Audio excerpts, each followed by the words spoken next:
안녕하세요. 굿상담 클리닉 부원장 나현정입니다. 상담을 하다 보면 이런 이야기 가끔 듣습니다.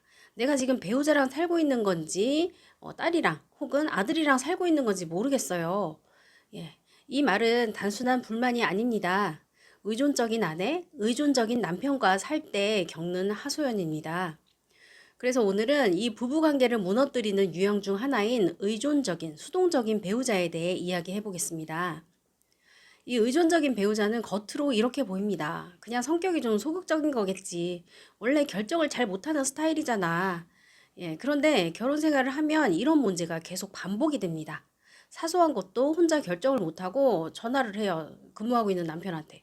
여보, 수세미 뭘로 사야 되지? 카톡으로 여러 개를 보내가지고 결정하게 해달라고 하는 거죠.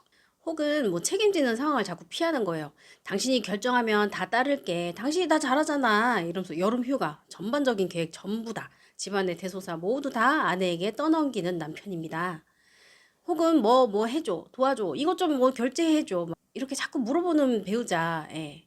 상대가 처음에는 봐주다가 어느 순간 내가 비서인가? 이런 생각을 하게 됩니다. 예. 그리고 속에서 이런 마음이 올라오죠. 당신은 손이 없냐, 발이 없냐. 나도 처음에는 몰랐는데 다 검색해서 찾아서 했으니까 당신도 직접 좀 찾아서 해.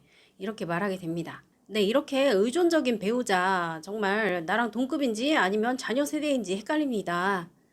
네, 이 의존적인 배우자 어떻게 생겨나는 것일까요? 아마도 결혼 생활 동안 좀 똘똘한 혹은 성격이 급한 한쪽이 모든 걸 떠안고 다 하면서 상대적으로 좀 의존적인 배우자가 만들어졌을 가능성이 있습니다. 뭐 집 대출 문제, 이사 문제, 뭐 중요한 경제적 사안, 자녀 교육이나 뭐 집안의 대소사, 가족 여행, 뭐 이런 여러 가지를 늘 이 똘똘한 배우자가 결정을 하다 보니까 상대가 더 의존적으로 변한 경우입니다. 근데 문제는 이 똘똘한 배우자도 결국에는 지치고 무너진다는 사실이죠. 그래서 의존적인 배우자에게 불만을 품고 하소연을 하죠. 그러면 이 의존적인 배우자는 그래, 이제 내가 좀 책임져서 해볼게 라고 하면 좋은데, 이 의존적인 배우자들은 이제 역할도 적게 하면서 마음의 상처는 또 잘 받아요. 자존감이 낮은 경우도 사실 많고요. 이렇게 이야기합니다. 왜 날 귀찮아하는데 좀 도와주면 어디 덧나? 당신 나 사랑 안 해? 예, 참 힘들죠. 예. 뭐 제대로 해야 사랑을 하죠. 그래서 의존성이 지나치면 의존성 인격 장애로 진단을 받기도 합니다. 근데 이 깊은 의존성 정말로 현재 결혼 생활에서의 역할 불균형 때문에 온 것일까요? 실상은 그렇지 않습니다. 이 의존성의 뿌리는 성장 과정에서부터 온 것이라서 지금 아무리 싸워도 고치기 힘든 것입니다. 실제 의존적인 성향을 가진 내담자들을 보게 되면 성장기 가정 환경에서 자율성을 기르지 못하고 자란 경우들이 많습니다.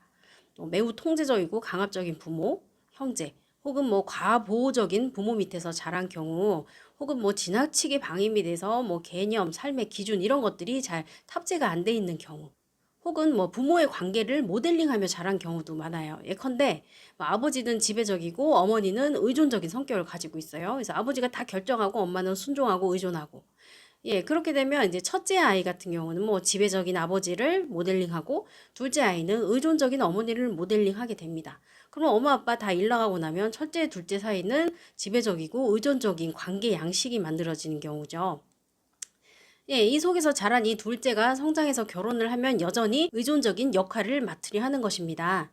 네, 이렇게 한 사람은 과부하, 한 사람은 피해의식을 느끼는 이 의존 관계를 그대로 두면 부부 갈등은 불가피합니다. 부부간 신뢰가 무너지고 역할 불균형에서 오는 불만이 커지겠죠. 예, 그래서 부부가 계속 다투게 됩니다.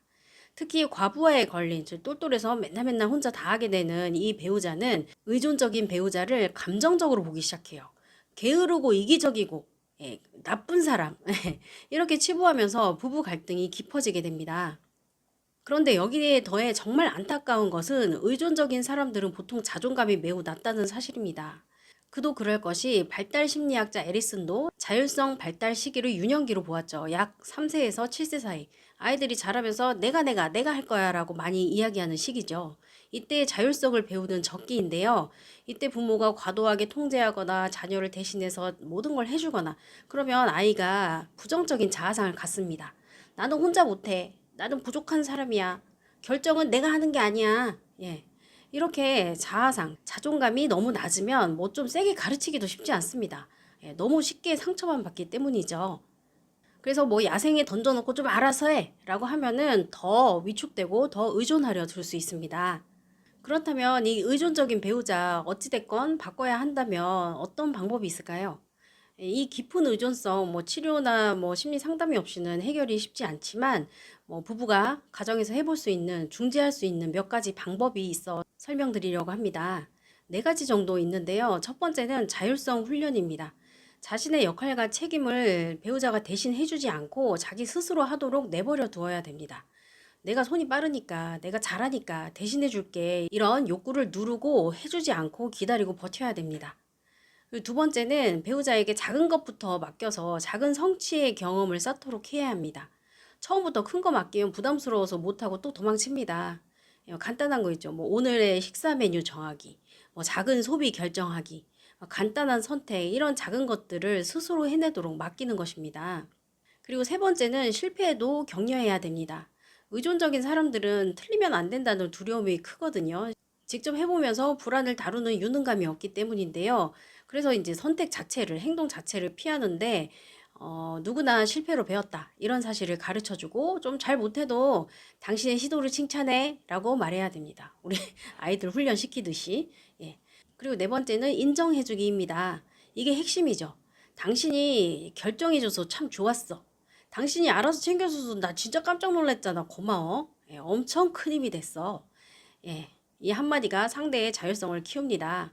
네, 이런 노력을 부부가 집에서 해보시고도 이게 배우자가 전혀 변하지 않고 의존성이 반복되고 지쳐가고, 예, 상대를 도저히 존중하기 힘들다. 이런 관계까지 너무나 무너져 간다면 이때는 심리 치료를 통해서 의존성의 뿌리를 적극적으로 다루어야 합니다.